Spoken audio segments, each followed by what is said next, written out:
It's not what you're capable of. It's what you're willing to do. Everybody hear me?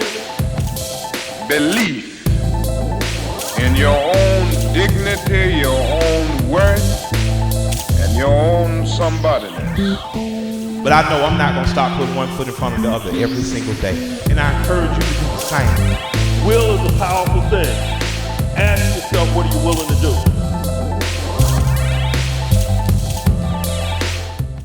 Hello, everyone, and welcome to another episode of Culture Church Podcast. I'm your host, Brendan Chalucci, and with me is my co-host, as always, Adam Holland. Chooch, thank you so much, man. Glad to be back here, recording.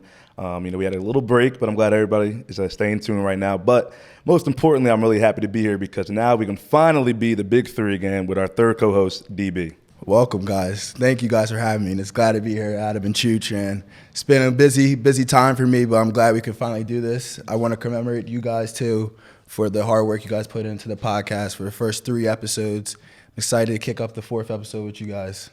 So I wanted to start off the podcast by asking you guys, since we had this time off, we had a good break, what have you guys been up to? Well, I'll start off. So basically, it's been a while. The biggest reason that we had to take the break was that Adam and I were both traveling a lot. Adam went to Houston. I went to Italy for a wedding. Absolutely beautiful. It was definitely a one of a kind experience. But definitely want to like commemorate and thank DB for being here, and thankful that we're able to get this going, and happy that we took that little time and that we're able to hit the ground running now. No, so, definitely, bro. I mean, I've been great, man. Celebrated my birthday on Tuesday. Just turned 25, obviously. So Big 25, big feeling, 25. I'm feeling kind of old right now, but in reality, like I said, I was away for business, and I just kind of needed I think we all just needed some time and space to kind of just reflect, think back, kind of get back to ourselves, find our identity again if we lost it. At the same time, figure out internally what we needed to do to make sure that, we can make this podcast work, as well as make sure our friendship and, this brotherhood can stay strong. So I'm really happy that, we're able to do that. And especially with Thanksgiving coming up, we kind of always want to be grateful and find things we're grateful for, people we, cherish, people we love, people we want to recognize. And today I'm really excited as well because we definitely get to introduce somebody that is really close to all three of us. One of our best friends, Jay Jennings, who's on right now. Yes, sir, Jay. Gang. What's good, y'all? I appreciate y'all for having me, man. Good to be back, celebrate Thanksgiving with y'all, so appreciate y'all for having me, man. Absolutely. Now, hopping into the whole Thanksgiving theme, what is something that, especially around this time, you guys feel that you're really grateful for, something that kind of comes to light that we don't see as much throughout the year? You got it, Jay. Start with me? For me, just, I'm going to be basic, friends and family. Me being in Massachusetts now, see my guys rarely, so it's nice to be back home. My whole family's basically in New Jersey, so it's always great to be back in the tri-state. So, yeah, just friends and family for me. No, that's great, bro. And one thing you definitely said in Massachusetts, if you can you tell us, shed a little light about, who you are, where you come from, as well as, kind of why you're in Massachusetts? For sure. So I'm Jay Jennings from Sicklerville, New Jersey originally, but like Adam said, from Massachusetts now. The reason I'm in Mass, my college journey has been a little bumpy. I'll probably get into that later in the episode, but yeah, I'm still in college right now, undergrad at 24. It's a humbling experience, but I'm powering through it. But yeah, so that's my whole story right now. But That's great. I mean, hey, you got to be thankful, man. Exactly. No complaints. Coming right on with the vulnerability. We love it. We love it, bro. That's what we're all about here. But I'll definitely say, the reason why I can definitely be thankful as well, obviously, my family, my friends, but in reality, just kind of being able to get up every day, every day is an opportunity to get better. And I feel as though, we should be grateful for that opportunity to be able to get up, be able to, walk around freely, be able to, do what we want, be able to talk to who we want to talk to. So those little things that we take for granted, I'm really grateful for. Obviously grateful for, my family, but, my friends and personally, they have been, my rock, people I can lean on, people I can trust, confide in. And, not a lot of people have good friends. Not a lot of people have 3 friends, 4 friends that, they really can, come to, talk to, and bring one accord with. So I'm really grateful for that. How about you, Chooch? I mean, for me, man, I honestly, one of the things that I really love is seeing like everybody else during this time of year, especially when it becomes like Thanksgiving, Christmas, everybody else starts to gain that gratitude as well. And it seems like around during this time, everybody kind of starts to treat each other better, have more sympathy, have more empathy, stuff like that. And like it's a stressful time. Yeah, but I think the fact that we kick it off with Thanksgiving, being able to see everything we have to be grateful for, and being able to like absolutely cherish those moments, cherish the things that we have with loved ones. It's a beautiful thing, man. It's one of my favorite times of the year. Absolutely. Definitely. How about you, DB? No, I honestly think the same thing, but the biggest thing I think we do that goes unnoticed, and I think a group of us, all four of us, have been a part of, is a group of our high school friends honestly hang out every Thanksgiving break. So we all hang out. Either we all go to the bar together, or we all just have a little pregame together. But it's a time to see all of our friends, either outside of, but still, it's fun times. But even outside, it's a good time to see all of our friends, because now we're all spread all across the country now. As you can see, Jay's in Mass. A couple of our friends are in New York. A couple of friends are out of the country as well too. So it's good to see everybody during these times of the holidays as well, because it's good to connect. Have the connection with our friends to have good moments. So it's so valuable to have that, like, especially when, like, we've talked about, like, I'll go play baseball and stuff like that. Adam travels for work sometimes. Like, you're like absolutely bombarded with work, and then Jay's over at Mass. And when we have all this time away, it's always good to know that we have each other to fall back on at the end of the day. Definitely. And I think one thing you said is that we are able to, every break, we are able to link up and meet up. But we talk every single day. Like in our group chat, our group chat, Deuce Hall of Fame, we talk every single day. Every single day, whether it's about baseball, basketball, football, women, job, parents, family-related issues. Like literally everything goes on that chat. I've been able to cry with every single one of these guys. I've been able to pray with every single one of these guys. I've been able to watch a sporting game with one of these guys. So, we're able to do everything. I know some people think a male's group chat is probably, not safe for working. But in reality, like we talk about some real stuff in there. We do. And, it's a real brotherhood. It's a true kinship and friendship that we all share and have. And, I'm really, really blessed to do that. And, I can't be forever more grateful for you guys. So it's great. It's a balance, balance of craziness and also seriousness. Definitely a balance. So let's take it back a little bit. Let's go back to like how we all met and stuff like that, and go from there. I know I wasn't the most well liked when we all first like started knowing each other. I was a little bit childish, I can't lie, but well, I mean, I guess I can say I'm the glue of the group, but Here you go. Being real. I'm gonna let Jay start it, because Jay's coming to Jay's the guest, but Jay, you give us your background, your opinion on what happened. So for me, all right, I'm gonna give him it. He is the glue, but this is what happened. So what happened was, me and Adam grew up in the same neighborhood. I don't know who was there first. I think I was. It might have been you. So I moved in. This was I was probably like 4. Yeah, 4 at the time.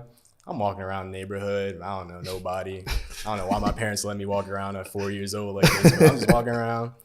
I'm like walking. I see like this little black boy. I'm like, like someone who looks like me. I'm about to go see what's up. So I kick it with Adam for like a little bit. Then I like go home because it's nighttime. Then the next day, school or whatever. I see him again. But like our bus stops were like for some reason different spots, even though it was like a couple houses away. It was so weird. But I saw him on a bus. Then from there, we kicked it from the start, bro. From what, kindergarten? So yeah, we were probably 4 or 5 at the time. Then Penn Charter. Now we've been brothers ever since. And I met these guys at Penn Charter. I met DB first. We had this swimming class at Penn Charter. Oh my God. So I was new there and I didn't have the class yet. And I guess freshman year y'all had it? Yeah. This man failed. So I was back. How did they cheat? Talk to me. First of all, so we had to do like, it was like 4, I think it was 4 different. You're supposed to carry your own Wait.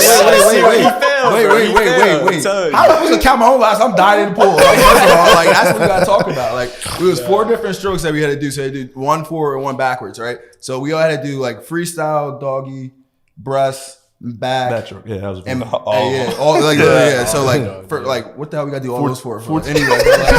Anyway, like still, but so we had to do those. We had to get 14 laps. Yep, in 10 minutes. 10 minutes. I got like 13, 12, 13, 14-ish. And they didn't want to count it, so I had to go back and go to sophomore year and do it again. So that's where me and Jay met in swim class. Yeah, but to my benefit, he failed, and that's where I met DB. And then from there, I actually wasn't too tight with Chooch sophomore year, but we knew each other for sure. Then junior year came around, we got tighter, and then senior year, we really got, like, we were brothers senior year. So, yeah, that's my story with all three of the guys. It's good looking back on, man. No, it really is, bro. That's 10 years ago. Well, I swear to you, that's one of my favorite parts. 10 years. That's one of my favorite parts about us all coming back is just reminiscing about like all the times we met, all the goofy stuff we did in high school, stuff like that. It's a blessing. But all right, so continuing on with this, got a random Thanksgiving question for you guys. What's the main course? What's your favorite course that you like to eat at Thanksgiving dinner? Ooh, I gotta take this one first. Or favorite dish, I should say. Favorite dish, it gotta be the mac and cheese. Mac and cheese. And the mac and cheese is just like That's a hit. Yeah, because the mac and cheese, because you just put on a little bit of everything. Like you got to put on the turkey a little bit. Like you got the collard greens there in the mix too. So Oh, y'all be mixing mac and cheese. You let your foods touch? Of course. Okay, Yeah. I'll make sure. I mean, that's what I'm saying. Like, you gotta let it eat. Yeah, I got There's no too problem. much food not Yeah, that's to what I'm have it saying. mixed. Yeah. I got no problem. And plus, I'm coming back for second, third, so like it don't matter. You're gonna look really weird if you have little Yeah, piles of portion, different yeah, stuff. Choose what's your favorite, bro? I mean, I can't lie. I might get some hate for this, but I love the ham, dog. Oh, yeah, I love okay, the ham. okay, and I okay, think okay. I like I that. think turkey is the most overrated food. Oh. Because or let me say this: chill, the chill. dark meat. Happy the Thanksgiving, dark- y'all. Happy Thanksgiving. the dark meat's nice, but the white meat, man, it's dry. It's not good. Yo, don't get I was about to say, you got it, man. I mean this in gotta put this out sincerity. there. I mean this in sincerity. The white meat's real dry, so and I don't like that. So I like the dark meat, but most of all ham. I'll go crazy on some ham. Yeah, I like Okay. I mean, Take it. definitely mac and cheese is obviously my favorite dish. But my dad, he makes turkey legs, so we haven't made a traditional turkey probably in about. I can't since my. But that's remember, the dark meat. That's all Yeah, I'm saying. You're That's right. all I'm Since saying. my remembrance, I don't remember having an actual turkey. I don't wanna get So mad at you. I'll probably get turkey leg. That's probably top of the list. My dad, it takes him, he takes a full day to get them things right, marinated.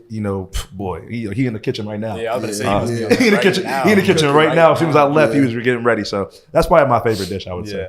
Yeah. Sure, Jay. For me, I don't know, man.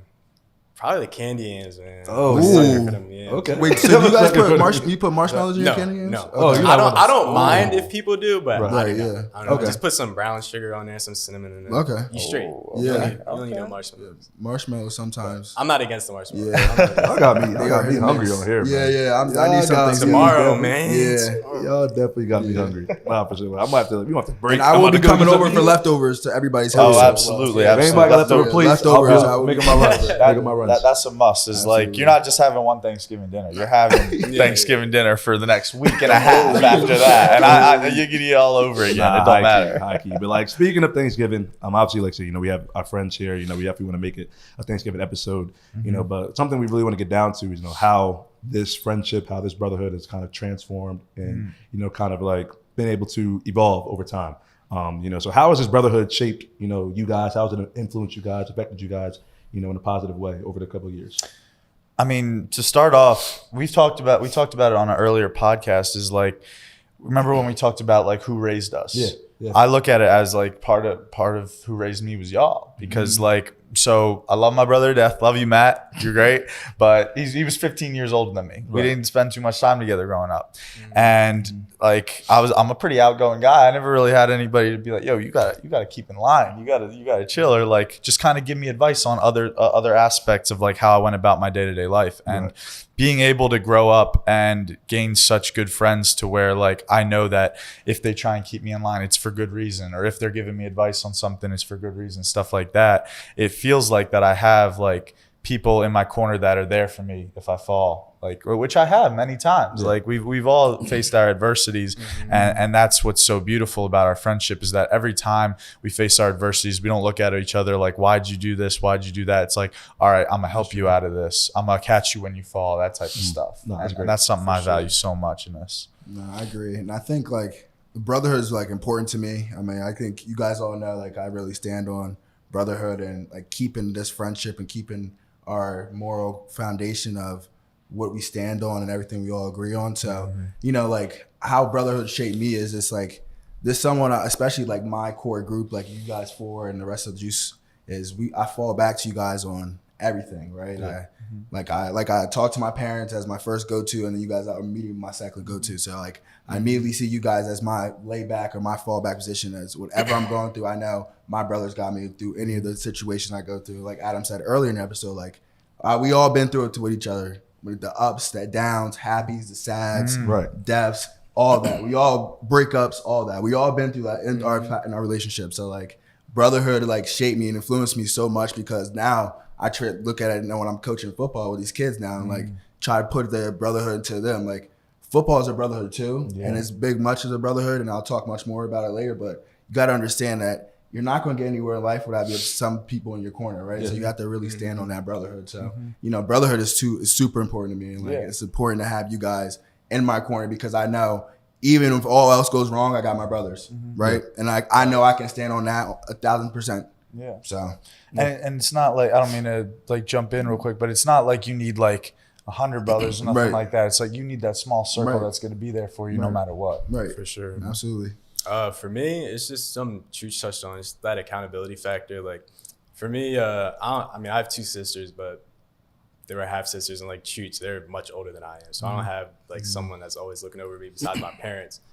I'm 24 now, so I don't need my parents always like haggling over me and stuff like that. So it's just nice to have your boys there. They don't gotta say it, but like you have that in the back of your mind, like, oh, I gotta keep up, like, oh, I gotta do this right, I gotta do that right. Not just only for yourself, but you know, to represent the group. So you know. No, that's definitely. I feel like we kind of all share it in a way that we have siblings that are a lot older than us. Like I'm the youngest of 7, so my oldest brother. I'm not gonna put his age out there. My oldest brother, he's literally old enough to be my dad in reality. So like, you know, it's definitely like that age gap definitely plays a factor where you try to find people. You try to find people, obviously, that you know in your age realm, you know, or in your profession, or kind of your peers, your colleagues or your peers. And obviously I see you guys as much more than my colleagues and my peers, obviously. But over the past 10 years, you guys have been able to kind of keep me motivated, as well as keep me accountable, you know, and keep me grounded, really. You know, we've shared a lot of, you know, highs in the group chat and shared a lot of lows, obviously, in the group chat. But I've always text Jay, like after every year, whether it's a birthday or something comes up. Growing up, I always thought I was the most athletic kid in the entire neighborhood, school, which come to facts, people will tell you it probably was. But Jay was always the one that was right there. Where it was like, in reality, no, it's facts. But Jay was always the one that was like right there, where like, whether it was a race, I looked to my left, Jay was there. Whether it was a math test, I had a 96, Jay had a 97. Whether it was, you know, taking an eye test in school, you cover your left eye like 97 in math. Jay was a nerd, bro. Jay was a nerd. Current cum laude student. Exactly. But no, in reality, like I've always been competing. I am a 24-year undergraduate. I got there. Though. I got play with your mind, you know? So like I've always been competing like with everybody though. Like obviously not on like, oh my God, like I want them to fail so I can succeed. But we always compete with each other, whether it's, you know, about what we're doing, where we're going, who's traveling where, who's making what. Like we don't count each other's pockets. But at the same time, we want to keep pushing each other. Like, hey, like you can do better. Like I know you can do better. And that's something that this group has really made me realize. And I've been grateful for, because they're like, yo, yeah, you can do all these things, X, Y, and Z, but like you still got A through whatever that you still can get better at, you still can, you know, succeed at and, you know, complete. So for me, that's really been, you know, great, being able to kind of watch them succeed in their own realm, in their own profession. And it's ultimately just made me want to, you know, grind harder, go faster, you know, just keep going. Cause I don't want to let them down. I know they're not gonna let me down. So it's been great. It's really been great, man. So we've talked about like kind of like you said, the competition aspect, but also like the fact that when we fail, we have our brothers to rely on. So a big question that we wanted to bring up in this was, what's a failure that you're grateful for looking back on your life? Wow. I think I'll take a stab at it first. Go for it. And I think probably just starting as my young profession in my 3rd year now, working on a job, is probably not taking time for myself. I think you get into the grind and you just keep going and going. You don't know when to really to have time for yourself. And you guys know my schedule. I'm always constantly running. So I just know just run. But I never knew time to really decompose and really decompress and really understand. I need time to myself sometimes to really recollect my thoughts, sometimes I might be going too much out of sorts. So it's a really time for me, like just for a reset button. And then sometimes, and Adam and I talk about this now even more, is just we like to want to even more do vacation as well too now. Like, we know let's do more of the traveling as well too now. Like we're young at this age now where we have a little bit of money in our pockets where we can have the ability to travel and stuff too. So like, you know, my biggest failure and biggest mistake is probably the first 2 years is just not taking the time for just me. You know, and just really not understanding like I really need the time as well too.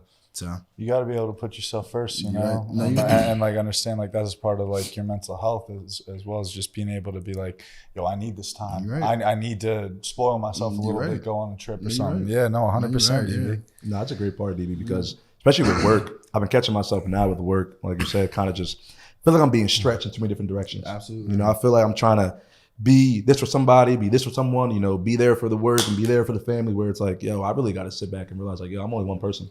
Like I'm only one person and I can only be at one place at one time. So really trying to, you know, this year I've been really trying to upon myself to, sometimes you got to be selfish, man. You're right. Sometimes you got to be selfish. I feel like we try too many times to please everybody, make everybody happy. It's not going to happen. It's not going to happen, right? And, you know, whether obviously that's your intention at heart where you're like, I want to make sure that this person, you know, I'm treating this person correctly, or, you know, I'll make sure I'm doing my best in my job and, you know, I'll stay the extra hour, or, you know, whether it is whatever, like at the end of the day, you can't make everybody happy.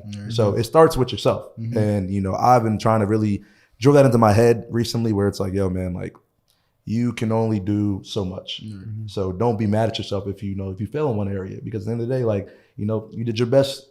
Absolutely. So kind of figuring that out, that failure kind of like an everyday thing of like knowing like, hey man, like you got to be selfish sometimes for yourself. You know, like you got to make sure that you're content, you're happy, you're at peace with yourself before anything goes. Because if you're not, whatever relationship or whatever thing you're taking care of is probably going to crumble. Absolutely. That's just the fact of the matter. So that's been for me.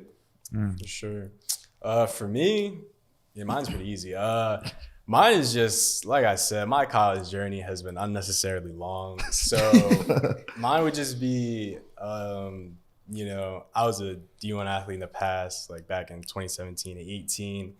But y'all knew me back then. I was just going with the flow, very naturally gifted, but that's all I was relying on. So that only takes me so far. I figured that out quite quickly. That is very facts, bro. Yeah, so my freshman year, I was doing well, and then I got hurt. And then I wasn't too into hard work back then, so my rehab didn't go as planned. Came back. I was still good, but it was hurting. It was hurting bad. And then I transferred JUCO, played it out. Then I got in a car accident, had my last concussion, and then that was it. Then from there, I looked back and I was like, dang, like that happened. I was like, shoot, like, did I really accomplish what I wanted to? And I was in that position where I was like, back then I was like, oh, no, happened to me, never happened to me. I'm gonna finish my career, maybe go semi-pro, be grab myself. But then it didn't happen. And then for like 2 years, for like probably a solid 2 years, I was down bad. Like I was in Mass alone. I was in school for like, I took a year off of school, y'all know that. Yeah. So I was just in a real bad spot. And then finally, like, I don't know what it was, but eventually like y'all were doing really well. And I was like, all right, bro, like if you keep this up, you just gonna be like down bad. So I was like, you know what? I'm gonna just change it around. I started taking school like real seriously. And then from there, at UMass now, and I was honestly pretty grateful for that. You know, sometimes you really do gotta hit like the bottom to really like realize like, yo, like you're not doing it right, bro. So just straighten up. So I'm honestly grateful for that though, for real. So no, yeah, 100%. And I'll run right with you on that. Like I think a mistake that I've been grateful for in my life was right when I got out of college and I got drafted. I treated somebody that like I cared about a lot very badly, and it like ruined our relationship for a while. And I just looked at myself in the mirror, and like it was right after I got what I wanted for so long. My whole life I had been working to be drafted. I had gone through the yips, gone through like bad moments, and I got it. And at that moment, I still felt so lonely because I had hurt somebody that I cared about along the way. And that was when I came to you and I said, I think I should start going to church. And when I came and I walked into that church and I felt something come over me and I just got emotional and started crying. And I was like, I want to be a part of this.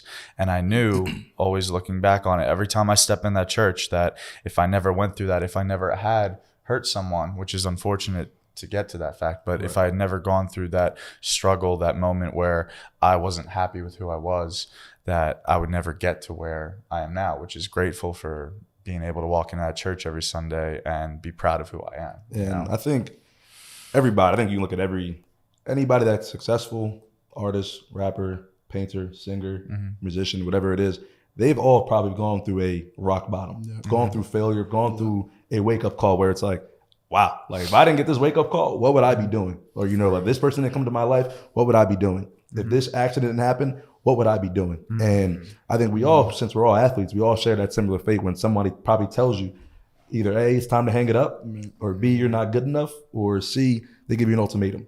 And, I think that I've been grateful for, all of us kind of getting that failure and that rejection, that we've been able to kind of overcome that.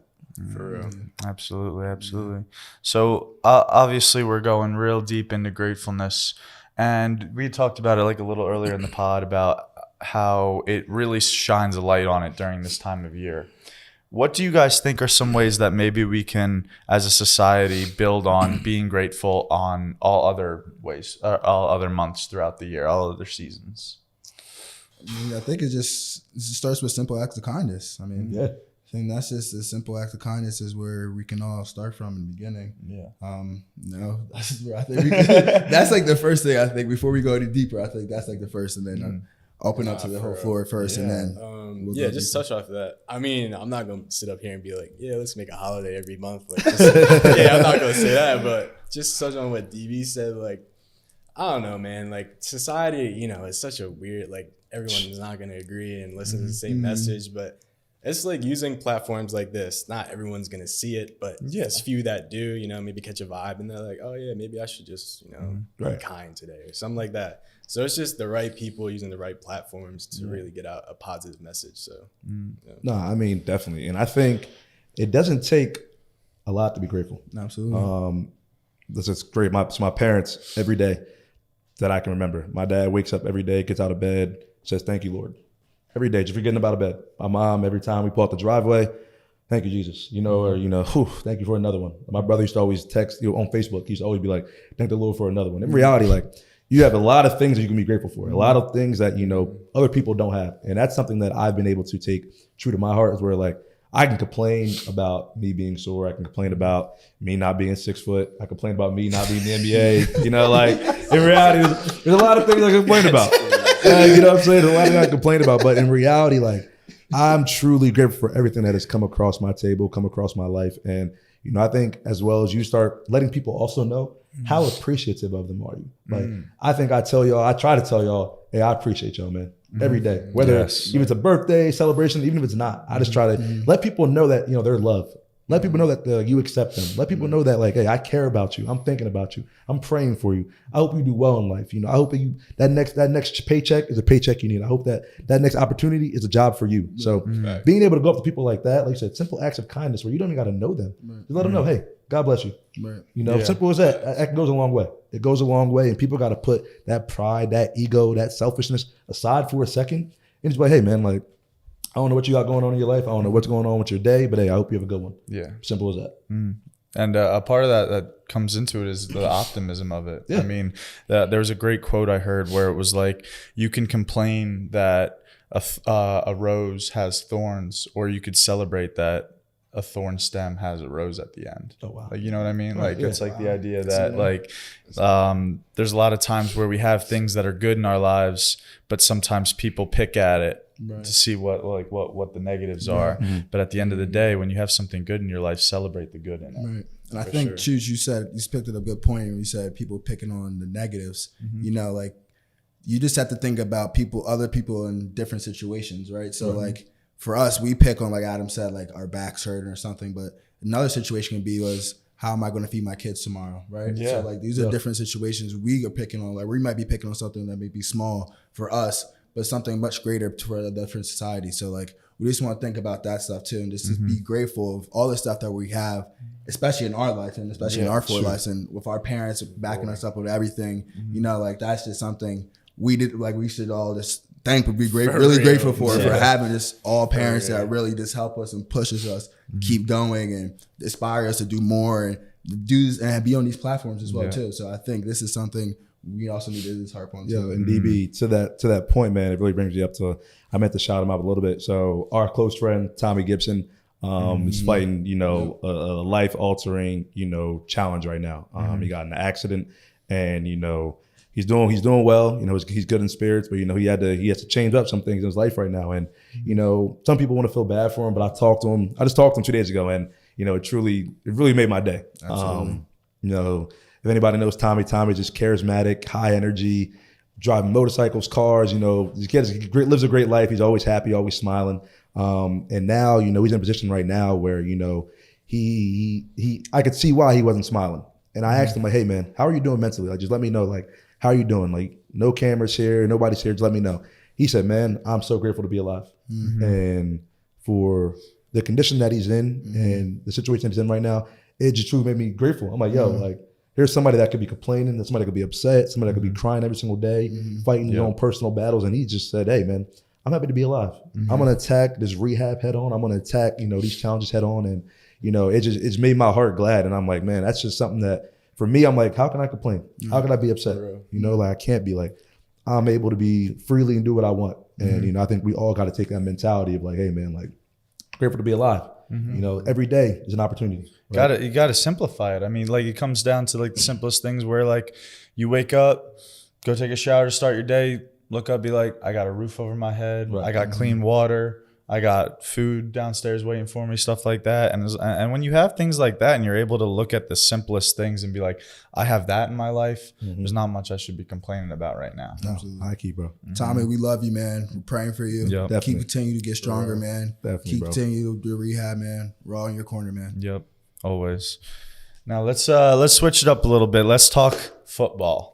Now, obviously, Eagles, best team in the country right now. We love Go best in the Birds, league. baby. Best in the Go league. Yes, Birds. sir. Go Birds. Yes, sir. And part of why I'm really excited to have Jay and DB on is that they know much more about the intricacies of football than I do, or Adam does, or just about anybody does. So I think the biggest thing that we want to kick off with is like, what is it about the Eagles' success that's been so consistent? I'll start. I think it's still always, which the league is always trying to shy away from right now, is the run game. It's the running game. It's one is the ability of once our dynamic O-line, but the second is our dynamic runner from Jalen Hurts too. So when we have a dynamic runner, it's hard for defenses, especially when they're trying to load up the box, is we're having an extra run defender. So when we're doing a run plays designed for the quarterback, we have an extra design runner in the package. So that's something that people don't take account for. So it's hard now because then you look now in the backfield, in the back seven. Now when you're looking at our wide receivers and stuff, we're looking at AJ Brown, we're looking at Dallas Goedert. He's hurt right now, but also Smitty as well too. We're looking at them now. You have them on one-on-one routes now as well too. So like it's hard to make it in the bind because you have such a dynamic running game that you have to more load up the box, but you're leaving your back seven more vulnerable because they have to be more in the one-on-one positions with a dynamic wide receiver like AJ Brown and Devontae Smith too as well too. So. For sure. Just to touch off what DB said, it's the run game, but it's the trenches, man. You look at the Super Bowl we won. We had a great O-line, protect Nick Foles. We won a Super Bowl with Nick Foles, bro. He had like 4 seconds in the pocket or more every time. So it's that, and it's the D-line, bro. Like our D-line's not hitting the same this year, I feel like, but in the last 2 minutes, they're always getting home somehow. Like Pressures have been crazy. Yeah, either Josh Sweat or it's Reddick or I mean, yeah, it's crazy. Yeah. Always somebody fresh coming in. Yeah, I feel like it's that, and then it's good coaching. Like Sirianni, he had that opening interview, and it was just like, but like to be fair, like he got the boys motivated, and they play well. Now I think the big part of that, like the difference between him and Doug Peterson was more like I'm the guy. Like Carson got hurt and we still won. That's because Doug Peterson. But like Sirianni, I think he's tied to Hurts. Hurts is also like he's a 50-50. Like the leadership Hurts got, man. Like, it's crazy. I doubted him at first. Chooch, but Chooch knew. Shout out to him. Jalen Hurts is a special leader. So I think that's another big part to it. Besides just winning the trenches and the line work, I think it's just Jalen Hurts' leadership taking us a long way. And I've always said that like I think if you have a leader, a guy that you can fight behind, get behind, like, man, it just makes it so much easier, man. Like, mind you, like Jalen is more talented than probably 95% of the QBs, but there's still a handful that he's not talented, and that's just a fact. But like I said, he's got them winning intangibles. He's got that winning spirit, and he got guys that believe in him that are like, hey, man, I'm gonna fight for him. I'm gonna fight for him, man. I want to be behind this guy. This is our leader, and everybody on the team knows it. And I think one thing that's been really successful for them as well is that people understand their roles.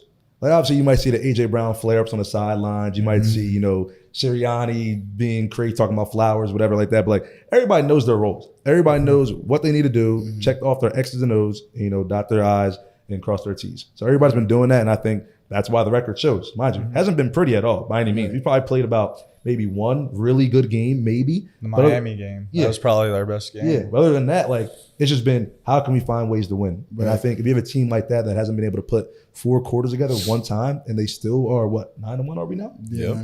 That's impressive, dude. Right. That's impressive. Shout out Howie Roseman. Yeah. Oh, he's probably the real reason. He's the real reason. Howie's the real reason why. No, but I I think like the biggest reason why the Eagles also are so dominant is because of the mentality throughout the whole building, right? Yeah. I think they all had that winning mentality, and then going on top of what you, Jay and Adam said was the leadership from Hurts goes all the way down from Fletcher Cox to Brandon Graham, from A.J. Brown, from Lake Johnson to Jason Kelsey. So it trickles down. So trickle down effect, right? So then it just all shows, like, you guys see, like, their mentality throughout the whole game is always to win, right? It doesn't matter throughout the game if it's looking bad or not. Like Jay said, like, they always figure out a way to win because that's how their mentality was going into OTAs and then leading up into the season. So that mentality is very important for them to always carry into. Now they're getting this, and especially when they're playing better teams and how they're winning too, their mentality is going to go further, especially in the playoff run as well too. So yeah, just to touch off that, last year our season, like,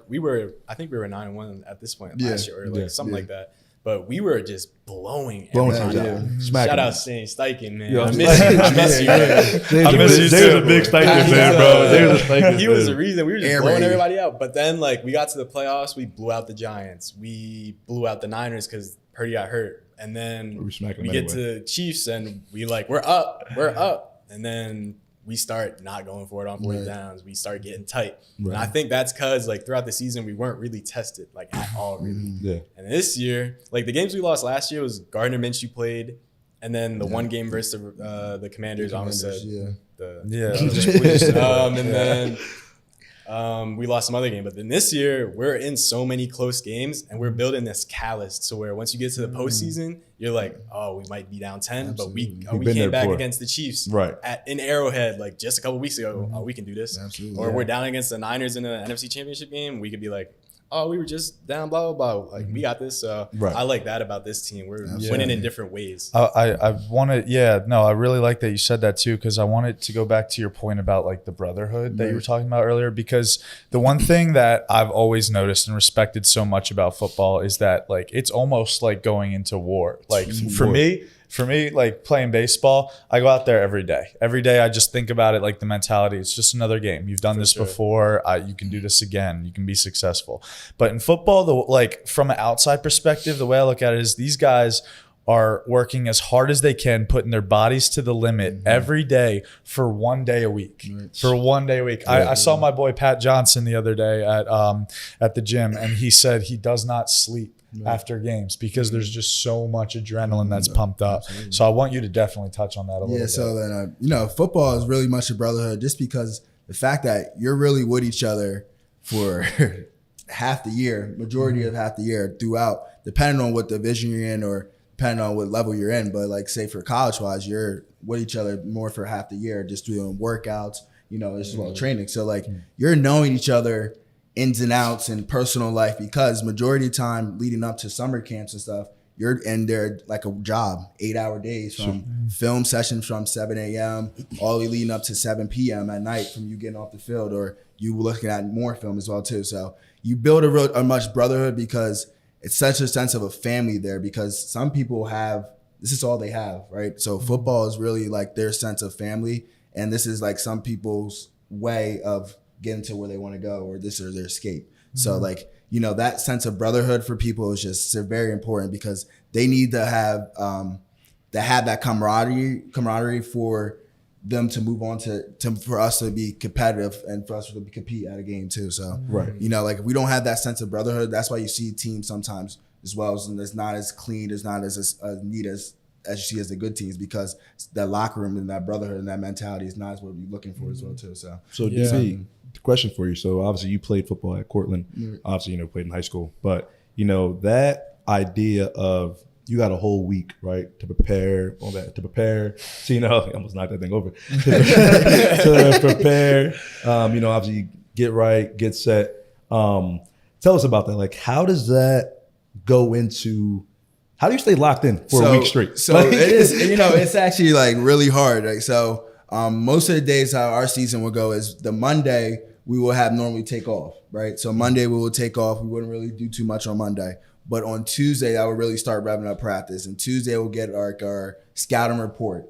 So for defense, we'll get our scouting report of the top receivers, the top stat earners, so all the top receivers, the top running backs, and then the passing yards of the quarterbacks. And then we go more into depth of like tendencies of where the quarterback likes to throw. Does he like throw more from his left or to his right? So that's where we start on our Tuesday meetings. And then from there, we start really looking at film. How do we really attack what they want to exploit? So every new week is always learning new signs. Like we're always learning new signs. Like it's always new signals. It's always new plays. So it's every week we're learning new signals, new plays. It's not as much as the weeks go into as you go into the season, but you're learning new plays. So then now we get into practice now, and it's just like Tuesdays is more like the speed day. So we like to like move around, like to get our legs loose as well too, and get a little bit about the scout team just to get a gist of like what they're really trying to run and make sure we understand like their concepts. Wednesday will be more of this like you know, what are we really trying to exploit from them, right? So what are we really trying to see?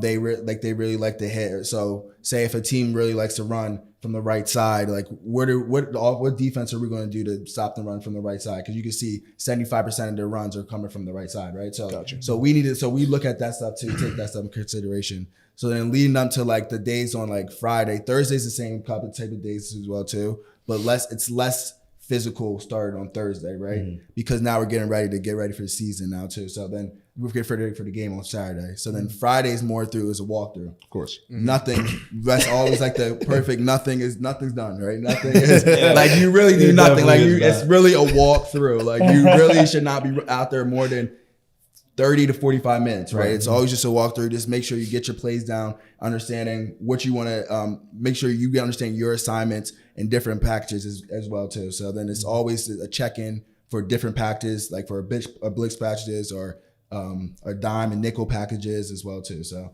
that's how we lead up for the game. And it's so hard to lock in, Adam, like you said, throughout the week, because like it's so much stuff that goes into it. Every day is different because you're learning. Say if we can't understand this one blitz package that we want to do and this one blitz play we want to do, not our whole team is fully understanding correctly where to go and correctly the alleys and zones they want to attack.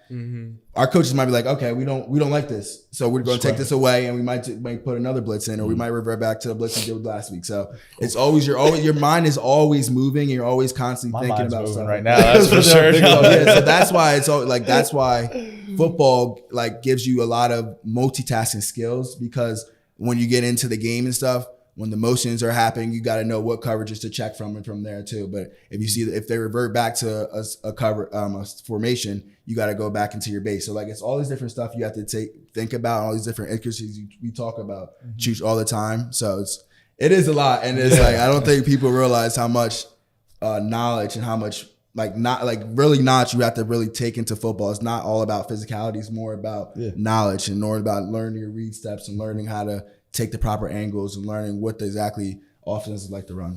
So let me ask you this, speaking onto like the theme of gratefulness that we have for this episode, what about, so for those of you who don't know, DB's now coaching at our alma mater high school as an assistant football coach. Quakers. Go Quakers. Hey, baby. So what about that has made you have a different perspective maybe on the game? It's, the game is changing so much since we've been in high school. I think when we were in high school, we were more still a type of running tradition as well too. Even though Nico was amazing, one of the best quarterbacks in the Shout out Nico. Shout out Nico. But Bench out of history. if Nico was in this time now, as as you can see, more offenses are becoming more of the spread offenses, and now you can see a lot of the people starting to throw more in general.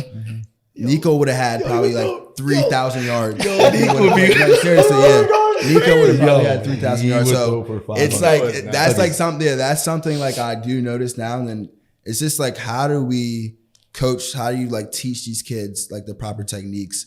And then how do you really motivate these kids to give 100% every play, right? So like every play is always like, I talked to Chushin like before about like the tennis ball reaction, right? So my coach used the tennis ball reaction is every play is 6 seconds, the average is 6 seconds, right? So how do we get them to focus on every 6 seconds for about 45, about 60 snaps a game, right? But you got that focus for 6 seconds. Yeah. Right. So how do you get your team, how do you get your players to focus for 6 seconds, right? So it can be even a bad play, a good play. I always tell them like a tennis ball, right? So always a tennis ball is fact, because when you throw a tennis ball and when it comes back up, that's how much time you should be thinking about the next play. So the next play, your next play should always be already near your head, right? So it matters a good play or bad play. Tennis ball. As soon as you drop that tennis ball, it comes right back up. I'm good. I'm on to my next play right now. I'm ready to back be on line 3.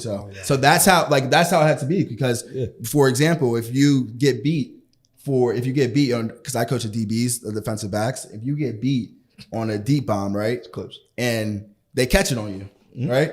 You got your head down, you're soaking your head. The offensive coordinator is gonna look right back at you and be like, "We're gonna throw it right back at him." Yeah, you gotta be able to wipe it that quick, because if not, they're gonna keep attacking you until you're able to wipe it too. So that's something you have to think about. I feel like that's so important for all sports. I mean, look at us in baseball. It's like if I throw a bad pitch, I can't be thinking about that bad pitch. The next pitch, I got to be done with that. Right. It's bad. Like if you take a bad swing, that's why you got 3. You know, like you shouldn't be worried about that. That's a great point, because it brings me to a question for Jay. Like, so Jay was a college goalie, and obviously anybody knows about the goalie. You're literally the last line of defense, and your main job is to stop them from putting the ball in the net. But like DB said, you got 6 seconds of focus, right? That split second can change everything. Absolutely. So Jay, for you being a goalie, obviously trying to read schemes, read center backs, read the mids, strikers. Obviously you got guys that are just akin to just putting the ball in the net. But for you, as that level bit of, what was that focus like? What was that like to be in the net all by yourself, that big behind net? You're like, well, I got to stop this ball coming from flying at me right now. Oddly enough, for me, I really didn't focus. Like that helped me. Like, oh wow! I would just not try and think about it, because like it's the most Jay answer I've ever heard. It's just like because like for me, if I think about things too much, I start like, is my technique right? Am I doing this right? Yeah. You can't be thinking about too much. So I just like try and think like, what am I about to do after this game or whatever? But then like that helps me, because it's like, you gotta think about it though, because as a goalie, you're not in the play. So if you're locked in like the whole time, there's some freaks out there that can just do it, right? But for me, I wasn't like that. So I needed to take my mind off things, or I would just overthink everything. Then when they start advancing towards the field, you're like, all right, Jay, like just get ready. Let's hone in. Then you start barking out orders. Then you're like, all right, now I'm ready. I'm ready. Then your confidence is built. And then like, but what you said, that tennis ball reaction, bro, if you let in a goal, man, you can't, the only thing that can make it worse is letting in another one. Or making the same mistake again. So you just got to like let that go and then, take it from there. But the other thing I wanted to ask you, DB, was when you're talking about like prepping through the week and stuff like that, for me as a soccer player, like film wasn't touched on that much. Like we had one film session a week in college, and like, as a goalie too, like you're not in any play. So all they're telling you is, make sure your line is in check. Make sure he's there. If the ball goes up, just have one of your center backs go up, and then your back 3 line. That's it. And like in soccer, it's a free flowing game, right? So like your coach can change things off the bat. And in basketball too, but like if like someone's like, switch to 3-2 zone, or you can go man or whatever. And then, but in football, like it's so scheme oriented. That like, say you're in like the week, right? And the coach put a game plan that's not going to work. How are you like going to be like, all right, like I guess I have to buy into this game plan, but I know like damn well it's not going to work. That's a very good What are you thinking there? How do you stay locked in? How you stay locked in, and that's actually a good point, because even when you don't think the game plan is going to work, you still got to trust the process, right? Because still you're just one of 11 people on that field, right?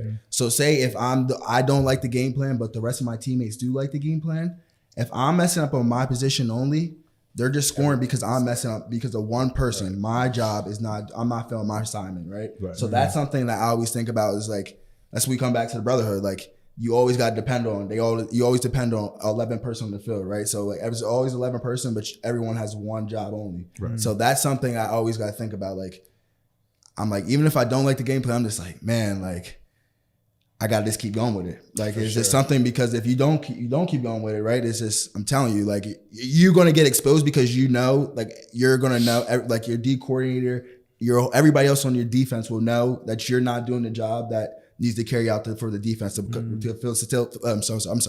facilitate the game plan, right? So like, that is something, like, that's what you really have to do, is just like really just stay locked in with doing it for your brothers too, because like, this sport is not an individualized sport as much as people think it is with the one-on-one matchup. It's really not, right? So it's all 11. It's really all 11, right? And it's just because you got to just because you don't like the job, like, it's like the world road. Like, just because you don't like the job, you still got to do the job and make sure you carry out with everybody else. No, it's a great point too, because even like some of the best football players in the game aren't the ones that people are paying the most attention to because of how, like, I saw somebody talk about how Trent Williams is arguably the best player in the game. And he is, and he's, what is he, offensive tackle? Left tackle. Left tackle.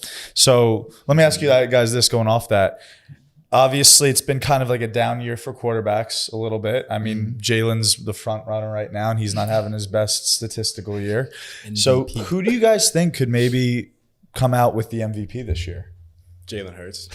But the thing is, all right, I'm big into like the sports media world, but so this year, it's like you asked this question, this is the first year where it's like, who's the MVP? Yeah. Usually it's a quarterback, but now it's like, oh, A.J. Brown, because he's the leading receiver, and Tyreek Hill is like up there in the list. Then Myles Garrett is another voting favorite. And I'm like, yo, like, doesn't it usually go to the best team with the best quarterback on it? Usually.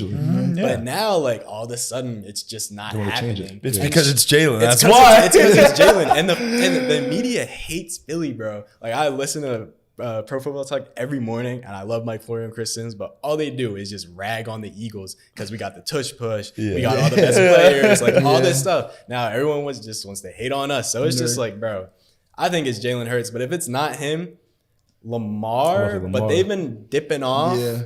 But man, Myles Garrett, bro. There's no reason Cleveland should be like 8-3 or like not 8-3, they're like 6-3 or something like that. They had a better quarterback. He's crazy. And it's all him. It's really all Myles Garrett, bro. He's crazy. I think it's Myles Garrett is up there for me because what I saw him do against Pittsburgh alone, he had them people in fear. You see when he picked up the helmet? Yeah, he got the OC fired. He got the OC fired. He had them in fear in that week. So it's definitely him. And then I think the second one is definitely Tyreek Hill for me. I think he is just on his tear right now. He's just on a tear right now that is just unbelievable, that I don't think too many people are really noticing the amount of yards that he's doing, and the amount of the ways he's doing it in is just explosive. And it's not always explosive plays, but just the route and the evolution of how he became this technician of a route runner now. It's crazy now. So like people got to realize that too now. He's running everything in the route tree now. Like before, when he's in Kansas City, he was really starting to run just straight go routes and post routes and double moves. Now he's running bang down routes and all these others. So now he's running everything in the route tree. So now you can tell like he's really becoming like this elite wide receiver. And I think he's so dominant, and his presence on the offense really scares a lot of the defense, especially. It puts a lot of pressure on the defensive backs. I totally agree. And ever since Smitty won the Heisman, I've really loved watching like skill players go for those like high awards. And like watching Hill this year, it's just been crazy because like you said, like when he was in Kansas City, people would just think, oh, Pat's got the best arm. They're just throwing it up to him. No, he's elite out there. He's tough. And he's absolutely like, just watching his highlights, you just see how fast he breezes past everybody. His acceleration is insane. Second to none. Adam, who do you think is your MVP? Y'all definitely touched on. I mean, if Reek gets 2,000 yards, I mean that's hard. That's hard. It's hard not. He also said he was going to, which is crazy. It's it'd be hard not to give him MVP. And offensive player of the year. Like, I'm done with fantasy. But no, in reality, like it would be hard not to give it to him, like bro, because in reality, yeah, like you have to depend on your quarterback. But if you look at like every catch and all the yak, like everything he does, like he can catch it on a nice little screen. He's going to take it at least 20 yards. Like one of these, I'm gone. Like he's gone. Exactly. So it's been a pleasure to watch him this year. And I think Myles Garrett, I love Myles Garrett, always have. I think he deserves recognition that the other top, defensive guys deserve. Yes. The Watts of the world, the Bosa's of the world, because he's been great ever since he came to the league. Yes. Outside of the whole him smacking Mason Rudolph, smacking the head. That man has been top notch every year. He's played every game. He's been there, barring injury. And he's been phenomenal. And like you said, there's no reason the Browns should even have that good of a record when they have literally no quarterback. Yeah, exactly. That's the thing. Like no quarterback. Quarterbacks have just been tried. Like Deshaun there, but he's been and then he got hurt. So So I mean, I would still say, and I've been those two guys, and I would love to see Jalen win it. I mean, I would love to see Jalen or Lamar win it. It's just because of the stereotype behind quarterbacks that are black. But in reality, Lamar has been doing great things with who on that roster? Besides Mark Andrews, he's been doing a lot of great things. You got it. He got it for sure. But he will also try to. I feel like some people try to blackball Lamar, where it's like, bro, he's really hooping. He's having a like, look at amazing it. He's doing that thing. And then Jalen, like I said, finding ways to win, regardless of the numbers aren't pretty. He's finding ways to win, and he's been the guy. So those are probably my top guys. Like any one of those guys got it, I'd be more than grateful to see. I'd be more happy to see because all deserving, and they're making their teams better every time I step on. I do have one more question for the NFL. What is one player that you guys are excited for to come off IR? IR. Yeah. I'm gonna leave that to y'all. IR. Who's coming off IR right now? I mean, Jettis should be coming off soon. Jettis. Top one. But that's less exciting because Kirk's gone. No, it's not. No, it's not. I mean, Just hear me out. You're diving. No. I know. That's a scientist, bro. NASA right there. Right. Bug it out. Bug it out, bro. Yeah. All right, y'all let it go. We'll see how it plays out. No, I do. I am excited for Jettis. For me, I'm a cheat. He came off IR last week, but he ain't have a good week because he had busted up his knee a little bit. But he practiced this week and he back.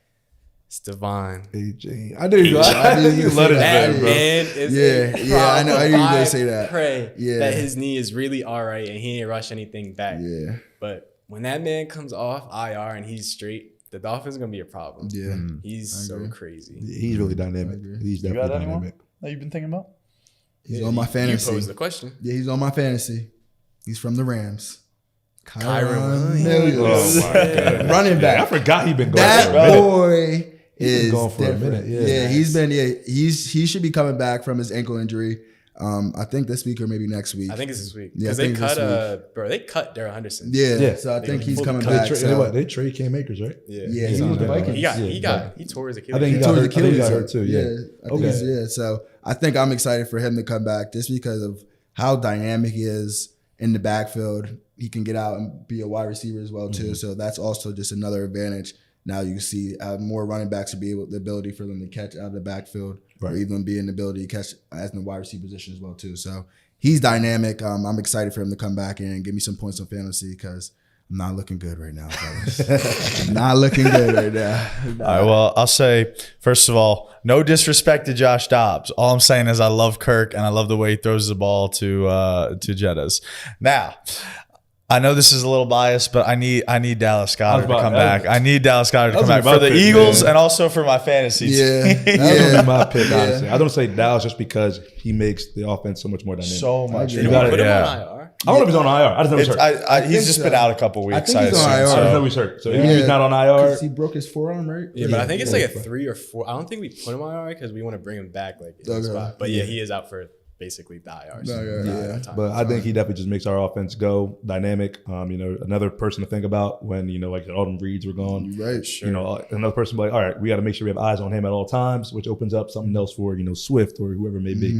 I don't mind Stoll or what's another bull, Calcaterra, Terra, whatever his name is. Calcaterra. Yeah, trash. But I mean. Like I said, definitely can't wait for Dallas Goedert to get back. He hurt himself. He hurt himself last game too. Yeah, he hurt his ankle, right? It's either ankle or shoulder. Ankle or shoulder. Keep him out. Keep no tight ends. Yeah, no tight ends. Keep him out. So I mean, early predictions. So we can wrap up this football talk. What we looking like Super Bowl wise? What are we thinking? I know it's early, but we're starting to get head on right now. Birds going back.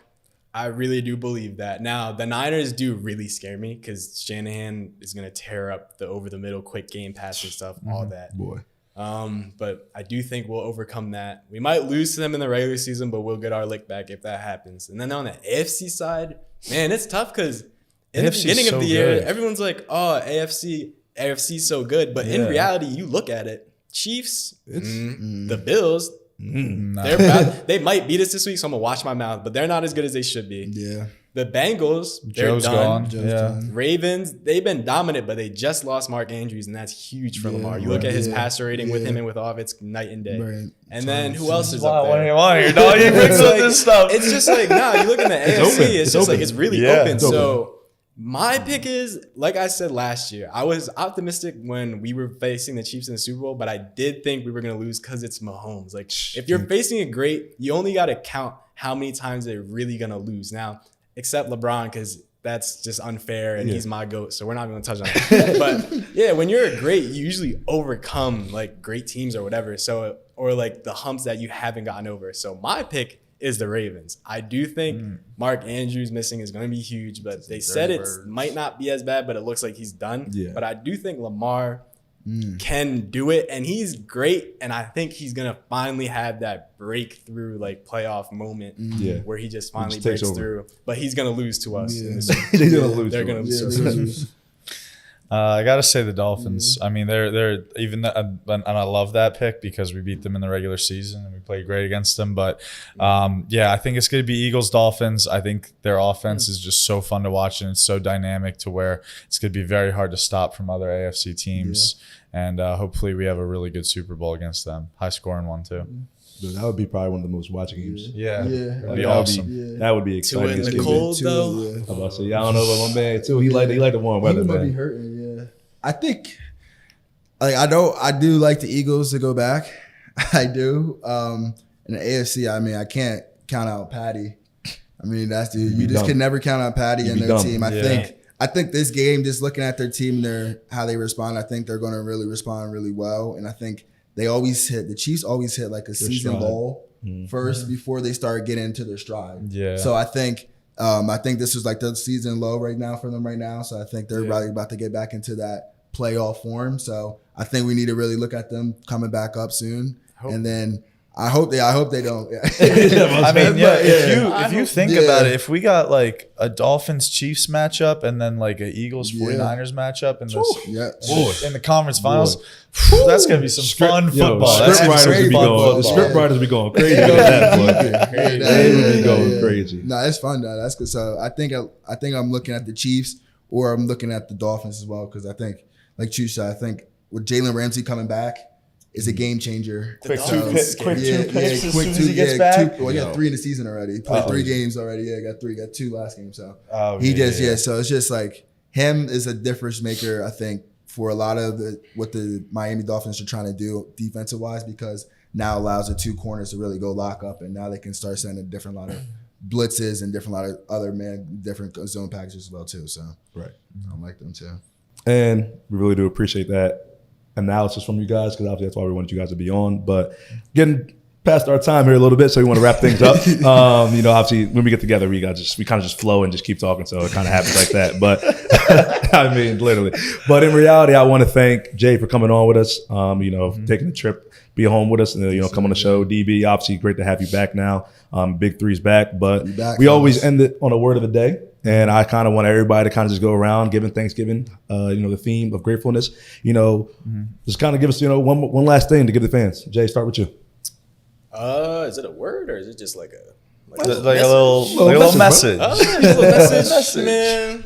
I would just say stay grateful for the things you have, keep it basic, and just like you said earlier, just be sympathetic for everyone and keep in mind that not everyone's going through, the same things you are. Some things might be tougher, some might have it better, but stay grounded and be grateful for the ones around you. So yeah.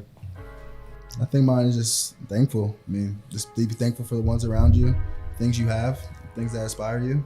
Just be thankful for everything that inspires you to keep going, and just be I'm happy. So. I mean, going back to what we said about how we can try and make society more grateful throughout the year. I want to challenge everybody to just, when you wake up in the morning, try and think of 10 things to be grateful for, from like the simplest things to the most complex of things. I mean, we talked about it. Somebody always out there has it worse. Somebody always is going through something that's a little more intense, and that's not to compare, but that's just to help realize that we all are blessed in so many ways. And being able to come on here with my best friends and be able to do this, I couldn't be more grateful. So thank you guys for coming on. Thank you guys for tuning in, and I'll leave it up to Adam to finish off. And I definitely want to just say, obviously thank you everybody that's been, supporting us, giving us feedback, sharing, liking, subscribing, whatever it is, we really do appreciate it. We appreciate all the love, all the feedback. It's a lot of hard work that we're trying to do. We're also trying to, spread a good word on a good platform, and it's for you guys. So I'm thankful for everybody out there that's been watching and liking for us, and just the beginning. So hope you guys have a blessed Thanksgiving, happy holidays, and here's from the Culture Church. Go Birds. Happy holidays. Happy Thanksgiving, y'all. Let's go, Birds. Go Birds.